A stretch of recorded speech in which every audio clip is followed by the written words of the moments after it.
Hi everyone, this is Stan Mallow. Want to welcome you to the Paranormal Yacker. My incredible guest today, who I am going to be yakking away with, is Donderi. He's the author of UFOs, ETs, and Alien Abductions. A scientist looks at the evidence. Don, welcome to the Paranormal Yacker. Thank you. You're indeed welcome. Thank you so much. Now, from what I know about you, you've pretty much had a lifelong interest in UFOs, ETs, aliens, etc. When did you first get this interest? When did it become that strong? Was it something you saw, something you heard, something you read about? It was something I read at age 10 in Wow. 1947.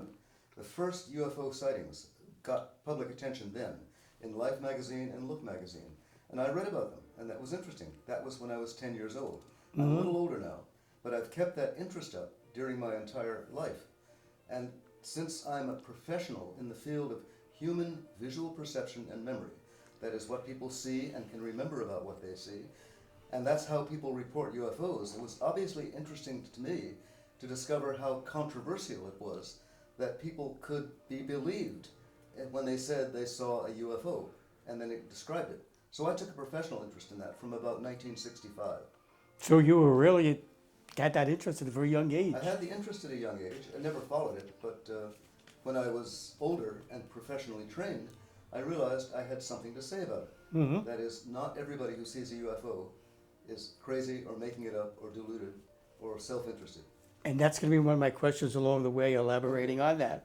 But right now, being a scientist, which you are, someone who believes in facts, and as a general rule, if you see it, it's there. You have to have things proved.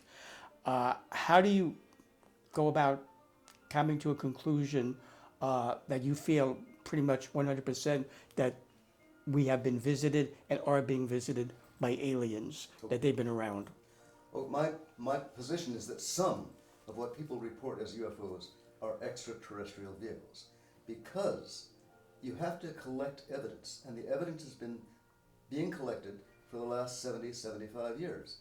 Individual reports followed up by videos, by radar plots, by photographs, by people's drawings as they recollect things, and not all of them can be explained away as secret government airplanes or misperceptions or reflections off airplanes or any of the other many ordinary explanations for what actually can be explained away. Often what you see in the sky is something normal that you don't understand. It's a bright star, or it's an airplane, or it's something like that. Maybe 80% of the time, that's the explanation. But there's a leftover 20% of the time, roughly, in which there is no reasonable explanation other than that we're seeing a machine we don't know how to make. And that's what it comes down to. You have to be able to say to yourself that this collection of sightings is not human technology, because as far as we know, people can't make these things. That's simple as that, and that's what it boils down to. Now, probably one of the most well-known incidents where people talk about spacecraft landing is one that you had pretty much mentioned before, 1947. That would have to be the Roswell incident. Now, it seems as though even though governments and so many people have tried to cover it up, it's still in the psyche. People still speak about that. Why do you think that is? Why do you think they chose Roswell as a place to land? Well, they, whoever they are, Whoever didn't they choose are, it as right. a place to land. They crashed there. They crashed there. Right. And why they crashed, I don't know. But the weather was bad. There were thunderstorms, and I believe some technical thing went wrong with that machine. I don't know why it was there, except that nearby there were a lot of U.S. atomic installations at the time. This was just post-World War II. The one squadron that was organized to deliver the atomic bomb through airplanes was based in Roswell, as a matter of fact. And this crash occurred near there. It might have been a reconnaissance mission, but I honestly don't know. I have no idea. But it seems of all the incidents all over the world, Roswell is still there, and Roswell does not go away. It does not go away. It's very controversial. The government, of course, denied there was anything going on, explained it as a weather balloon, which, given the evidence, is ridiculous. There have been several books written, very careful books written on the subject, and the conclusion in almost every case is the government picked up a crashed flying saucer, picked up a couple of dead bodies as well, and shipped them off probably to Wright-Patterson Air Force Base, which is at the time was the head of what's called the Air Material Command, the organization in the Air Force responsible for figuring out new ways to do things and figuring out what other guys' stuff was, possible enemies. So this is where that went. It went to Dayton, Ohio, which is where the Wright-Patterson Air Force Base is, and it went there secretly after the crash was picked up and cleaned up. That's what's known. The rest is speculation. Now, hopefully, I'm hoping, as I'm sure you are and so many people, in the not too distant future, that the real truth will come out that everybody thinks is the truth and probably is. Who do you think will wind up being the whistleblower, the one who's going to do that? Well, you probably know that a couple of whistles have already been blown. Mm-hmm. There was a story printed in the New York Times on December 16th last year, written about a man named Louis Elizondo, who was the director of a small project inside the Pentagon called the Advanced Aerial Threat Detection Program, which is government doublespeak for a UFO study program. And he was in charge of it. It had a small budget, and it was mainly devoted to collecting data on evidence of crashed UFOs or UFOs seen in the sky or whatever. And he resigned from the government last 2017, then with the help of a couple of New York Times reporters, wrote a story that explained what this program did, which was collect evidence about UFOs. And that's the first the government has ever admitted that there was any kind of UFO investigation program. Before that, any Pentagon involvement was denied, and any involvement in other government agencies was also denied. But with Elizondo coming forward, that denial is no longer possible. 3 months later, in March 2018, the man who was one of his bosses, a guy named Christopher Mellon, also defected, so to speak, resigned, and asked in an editorial in the Washington Post, the U.S. is constantly observing UFOs. Why aren't we doing anything about it? That's a paraphrase, at any rate, of the title of his op-ed piece. Mm-hmm. So 2 former government officials, both civilians, both resigned from the Pentagon, and both went public with their complaints about the fact the government wasn't doing enough about UFOs. Now, that means the whistle has been blown. Mm-hmm. Whether it was blown deliberately by the government, in other words, these guys were given a wink and a nudge and said, go tell people about this, or whether they actually decided to break ranks, I don't know. So it could be the government is like preparing us, getting people ready for when the truth will come out. It's a possibility, yeah. I don't know, but it's a possibility. I don't know either, but I just find it so fascinating, it's fascinating. As you do. Now, what do you say, if anything at all, to naysayers? Those people I'm sure you must have come across who put everything down, say it never happened with UFOs, and they are especially vicious, malicious with people who say they were abducted or came into contact with them. How do you handle that, or don't you, or it's not worth your while? Well, it's not worth my while, but the answer is a lot of people are afraid of this subject. First of all, if you're I go for paragraphs and paragraphs about this in that book, but I'm not going to give you paragraphs and paragraphs here. It takes too long. Mm-hmm. Mainly, there are lots of ways of avoiding unpleasant thoughts. And one way is to ridicule the person who's proposing those thoughts. Mm-hmm. I can't believe this. It can't be true. It may be true, but I don't want to know it. So I'm going to brush off the guy or girl who says it's true. And there's a whole psychology behind that. It's called cognitive dissonance. I tell you one thing, you don't want to hear it, you don't want to believe it, and you figure out some way to make me the guilty party, the guy who is crazy, or the guy who doesn't know what he's talking about. Simply so I, the guy who doesn't want to hear this, don't have to pay attention to it. That's the psychology of that's pretty well understood. There are many ways to get around paying attention to what you don't want to know. And most of the debunkers don't want to know this stuff, and so they're basically frightened of it, honestly. Mm-hmm. Frightened, yeah. Yeah, I agree with you, because I know I've attended many UFO conferences since I'm fascinated with the subject, and those who I feel the most for are those who come there who did have a one-on-one experience with it, and basically UFO conference is the only place where they could speak to people Right. about it who will understand them and not ridicule them because they've been there Right. with that, and I hope something changes with that down No, the line. you're absolutely right. That's a problem. And there aren't many places to go if you had a close encounter or that kind of experience. Quite right. And there's no organization other than the UFO organizations willing to listen to you. Quite right. And they're so tortured inside. I mean, my heart goes out to them when I speak with them. Sure. And but one day things are going to change. I think so. Now, you're a retired professor at McGill University, That's right. and I find it fascinating. You had a course at one time called UFOs: History and Reality. What motivated you to give such a course? Well, that course is ongoing. It is ongoing. You're still giving Yeah, it. it's So part it's still a lot of interest. It's part of- Okay, it's I'm part glad of the- to hear that. It's part of the McGill School for Continuing Studies, and it's not a credit course. It's a course that people can take if they want to, and they pay $50, I think, for it, and I don't get anything for it. But it's a course open to the public on the subject, sponsored by this McGill, basically a continuing ed program, and I give it once a year. I've been Oh, I'm doing glad to hear that. I know you were giving it, Mhm. but you're still giving it. So I think that's great. Okay. Next January. I've been giving it for 3 years in a row during the winter term, which starts in January, and I'll be doing it again this coming January. Now, the people who come to the course, does it vary the reasons for doing it? Just curiosity? Have they themselves experienced something they want to learn? Do you get any kind of a consensus, or is it very varied?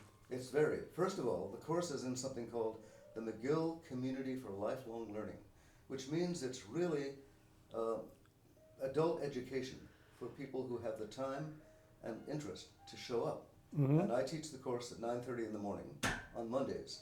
So you have to be reasonably motivated to get up and go. Yep. And it's mostly people my own age. That is, people who are retirement age who have the time and interest to come and see it and hear me talk. And it goes on for 10 weeks, 2 hours a week. So there's 20 hours a week of teaching and no exams, which makes it very easy for me to teach because I don't have to grade anybody's papers and they don't have to write any. And they're probably very happy about And they're that. probably very happy about it. They've all been through that already, put it that way. Now, So, okay, so regarding the history part of your course, the course, okay. yeah, I was just curious to know how far back in history does it go? Like, when were like the first sightings, either verbally, written, pictorial, or whatever, that there was some talk about people, beings from another place coming here? Well, the first reference that modern scholars make to this is biblical. It's Ezekiel who saw a wheel way up in the middle of the sky. Anyway, that goes a long way back and nobody can prove it. Most of the observational evidence comes from the late 19th century and early 20th century. Then it really took off, and that's the right metaphor, I guess, for this, in Yep, about it went- 1947, because that's when the Kenneth Arnold sighting, which was very widely publicized, a private pilot flying over the Cascade Mountains in Washington State saw, I think, 9 silvery discs skipping between one mountain and another, reported it. And 2 weeks later was the Roswell crash. Both of these things in the summer of 1947. That's where the public first became really aware of this phenomenon, because it was worldwide. There were intimations of this during the Second World War and right after. There were the things called Foo Fighters that came over Germany and France during the aerial bombardment campaigns during the Second World War. Nobody knew what they were. They were balls of light. The Allies thought they were German. The Germans thought they were Allies, so nobody knew. Then there were the so-called ghost rockets that were UFO sightings over Sweden. And the Allies, this was after the war, 46, 47, they thought it was the Russians acting up, being mischievous, doing things that they knew how to do. And that didn't turn out to be true. So it began roughly at the end of the Second World War and has continued ever since. Okay. Okay, why do you think alien visitors visited certain peoples in time and not others? I haven't Any reason? No I reason. haven't a clue. I haven't a clue. or why they give the technology to some people and not to I others. don't think they've given the technology to anybody. Okay. I have no evidence to suggest that any humans have access to alien technology. None whatsoever. Okay, I find that fascinating because some people do believe that they came to certain cultures, that they were in ancient Egypt, that they were in Mexico, that various places they were there. So you don't think that had any I have validity? no knowledge of that. I know people have written about that. Yeah. And I can't comment on their scholarship because I'm not scholarly in those areas. Mm-hmm. I'm really talking about what I know, which is the evidence from roughly 1947 on. And in that evidence, I see no indication that extraterrestrial civilizations have favored one country Mhm. over another. In fact, I don't think they're favoring anybody. Mm-hmm. What do you think the reason is for coming to us? Is there a message for us that they want us to know, or they will let us know? Is it just curiosity, or are they telling us we're doing some things wrong with our planet and we better shape up if we want to continue living here? I haven't a clue. I really Mhm. don't know. I'm a kind of guy who's just after the facts. Mm-hmm. I don't know what the facts mean. Mm-hmm. That's for us to figure out. Right. But I don't have a clue. I really don't. I'm worried about it because these creatures have better technology than we do. We Mhm. can't, at least there's no evidence that we can build anything as good as a UFO. That is something that can fly, hover, leave the atmosphere, come back into the atmosphere, do all of these things, and also outmaneuver anything we can produce, whether it's a missile or an airplane. So they're technically better than we are. What their motives are, I don't know. I don't We've yet pretend to know. We've yet to know. Maybe some people know. I don't, for sure. Mm-hmm. Have you have any theories when things will really come to the surface and they're going to be acknowledged by the governments and they're there? How do people do you think are going to be affected by it? Some people say organized religion is going to be upset. Other people say no, it's part of the big picture. Have you given any thought to that part of it or not? I've given thought to it, but I also don't know what's going to happen. Mm-hmm. First of all, it is upsetting. The idea that you have to acknowledge there is a set of individuals who you don't control and who have technology that you can't master means that our future is out of our hands. Now, the worst you can say about humans, and you can say a lot of bad things about humans, is that we know what we can do to each other. We have atomic bombs or hydrogen bombs. We could blow them up, they can blow us up. Correct. In the meantime, in an ordinary society, in a happy one like this one, we still don't treat each other well all the time. No. But we have means to deal with that. We have governments, we have police forces, we have laws. All of that we understand. And it means that we more or less manage our own affairs more or less well most of the time. And that's leaving a lot of leeway for screwing up, to put it bluntly. Mm-hmm. We don't know what to expect with creatures whose technology is so much better than ours that we can't control it. We know about our own technology and what can go wrong, Mm-hmm. what we can do to mess it up or mess ourselves up. We don't know what they can do to mess ourselves up. And so that's worrisome. It's worrisome to me, but I don't have an answer for it. Mm-hmm. What I think we should do is acknowledge the problem and talk about it and get our governments to talk about it as well. And That's a good first step. I agree. as I say, if they look, most of the governments of the West, certainly the US, probably Canada, the other major powers, know much more about UFOs than I know, because they have access to much more information than I have. Civilians like me have to listen to what other people say, get the occasional video clip from somebody who's got a camera or a cell phone out when something happens. The governments have radar stations, they have interceptors, they have giant ballistic missile radars. Sure. They know what's going on much more than we do. And for me to say, I don't know what's happening, doesn't mean nobody knows what's happening. I'm just a civilian, not on the inside. Gotcha. Now, your book has received excellent, excellent reviews, and one of the people I know that gave you a wonderful, wonderful write-up was Stanton Friedman, Yeah.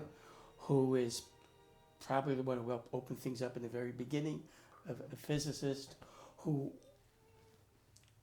did all of this research and going into that.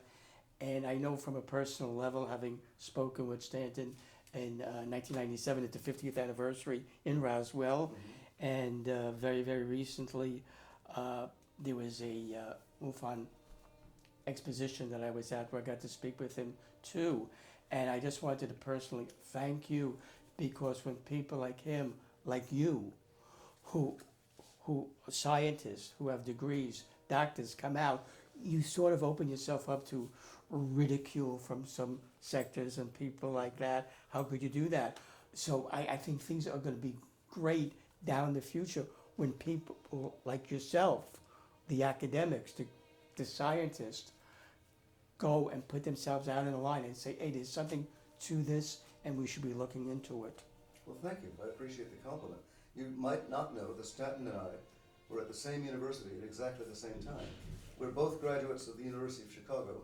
I did not know that. Both in 1955, and we were there at the same time another very well-known skeptic was there, a guy named Carl Sagan. Mm-hmm. Actually, Yep. we all three graduated Oh, wow. the same year with different degrees. Sagan, as you know, was an astronomer. Yep. He was very popular on television, and he was a complete skeptic about this stuff. And I knew Sagan casually at McGill, at Chicago. I did not know Stanton Friedman while he was there, but we all happened to be there at the same time. Huh. So that's interesting. Wow. And Yeah. I've met Stanton since. We know each other pretty well. It was just a few weeks ago, the Alien Cosmic Expo Right. over there, that I got to speak with him on that too. Right.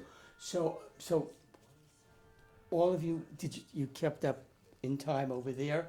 Have you spoken to other scientists and other academics who are into it to come out, or they prefer not to come out about it, even though they know it? Most of the ones I know through MUFON, Mutual UFO Network, Yeah. which is an organization I belong to. Right. There are very few others who express an interest. It's really not a topic that academics take seriously. The average university professor, whatever his or her profession, won't have anything to do with this subject. They won't touch it with a 10-foot pole. And that's so sad when you think there are other subjects, theories, this, that, they have no problem, exploring it or at least investigating it. But when it comes to this, there seems to be that taboo or that wall or whatever you want to call it. I can't figure it out. It's fear, partly, really. Okay. And partly, there's no science that can explain it. And that's the other, see, it's right out of left field. That's maybe a mixed metaphor. It's, again, there's a famous philosopher of science named Thomas Kuhn who wrote a book in 1962 called The Structure of Scientific Revolutions. And what he did was explain how modern science is organized. And by modern science, I mean the kind that supports university professors. When I want to do research on visual perception, I have to write a grant application. And then I send it off to the government. And the government gets 6 of my peers, my equals in other universities, to read it. And they have to decide whether it's worth supporting or not. So I have to influence people who I know and who are in the same area to persuade them that what I want to do is worthwhile. Will they take a risk on something as weird as UFOs when our real interest is the relationship between perceptual learning and visual discrimination, some weird topic like that? No, it's because there's no theory to explain it. I can't explain to you, and neither can almost any academic scientist, how a UFO works, or why there's evidence that UFO extraterrestrials can communicate telepathically with people. That's beyond the pale. It just doesn't fit into modern science, and so nobody's going to support it. And you're frightened if you think about it, and you think about having to persuade the dean that what you're doing is worthwhile. I never had that fear, because I had tenure, for one thing, and I also am, outside of the university, engaged in commercial activity that provides me a second means of support. And besides, my university was reasonably tolerant about that. I never made a secret of it, but it doesn't advance your career, put it that way. Okay, you're being very diplomatic about it, but yes, I understand that totally. Now, we know and it's accepted that a lot of people in government try to disprove things, like with the Roswell incident you were talking about, where they attribute it to, weather balloons and all types of things going in with that on it. Now, what about the part of the media who doesn't necessarily report things the way they are, or to try to make fun of it? The only thing that's in my mind right now related to was the Roswell in 1997. Now, there we had like tens of thousands of people from all over the world laying on Roswell, talking about it. It was absolutely fascinating. And you had a major network go over there. There was maybe 10, 12 people dressed up like they were going to a Star Trek convention. They took photos of them, and I said to Ray, who I was with, my partner over there, that this can be all over the place. Once this major network went and did that, next day, all the newspapers, TV shows, you would think, oh, it's all a big joke, etc. Now, one word about the tens of thousands of people that were there. How do you deal with that, or you don't deal with that? Well, it's the same ridicule factor. And again, I don't want to be a scholar about that, but there are two guys named Alexander Wendt and Raymond Duval who wrote an article about that, and I cite that in my book. Yeah. They pointed out that the people most frightened about UFOs are the people who are in charge, because they can't do anything about it. So the media, who are sort of in part of our establishment, as is the government and other civil society Agree, institutions, yes. are worried about this because they don't know how to deal with it. And so what's the easiest way to not worry? Make fun of it. It's again the same principle. A good excuse for not paying attention to something is to think it's a joke. And if you can convince yourself it's all a joke, then you can stop worrying about it. And that's a well-known psychological defense mechanism, which the media employ as well as individuals. But it's changing. I told you that there were these news stories, one in December 2017 and one in March 2018. Mm-hmm. First in the New York Times, second in the Washington Post, on taking the UFO problem seriously. So I think that's changing. It's changing either because it's been agreed to by the government that the media can tell this story, or it's just happening, because you can't keep these kind of things secret forever. Mm-hmm. And something else I think we would have loved at that conference, the 50th anniversary in 1997 there, where you had like the children of the people who were there at the time, like you were talking about the bodies, etc. Right.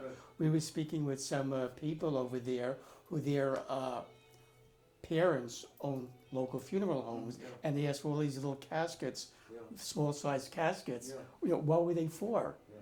They were, what was going on over there? Yet I did not read one word in the major media about these people, what they were saying, anything. It was Right. just the people just like Star Trek, which, Right. but you probably got it. Well, I think so. That's not new, obviously. Much of the time, UFO news is ridiculed in the main media. Mm-hmm. That stopped happening completely in December of last year and of March of this year. What will happen next, I can't predict.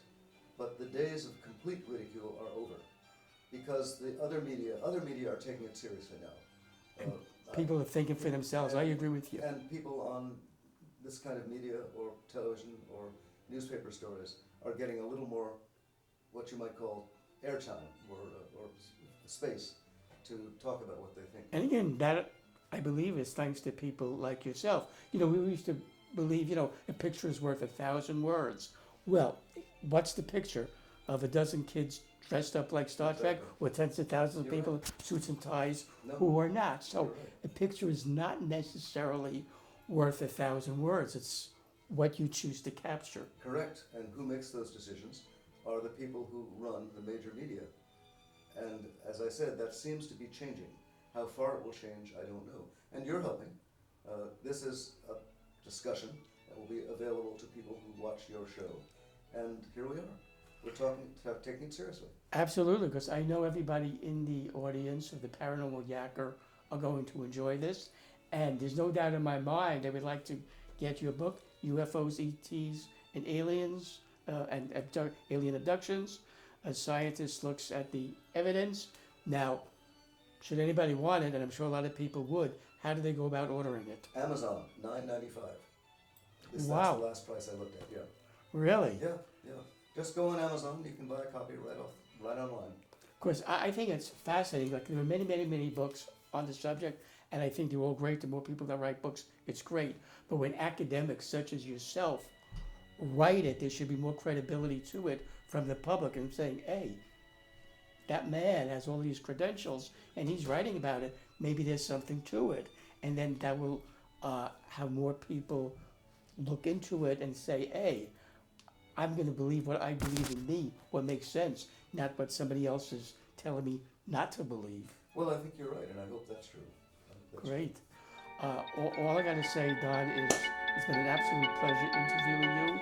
I could ask you 100 other questions, but maybe that'll be for another time. But I wish you luck with what you're doing. The best of luck to you. Thank you very much. I appreciate Thank you. the interview. Thanks.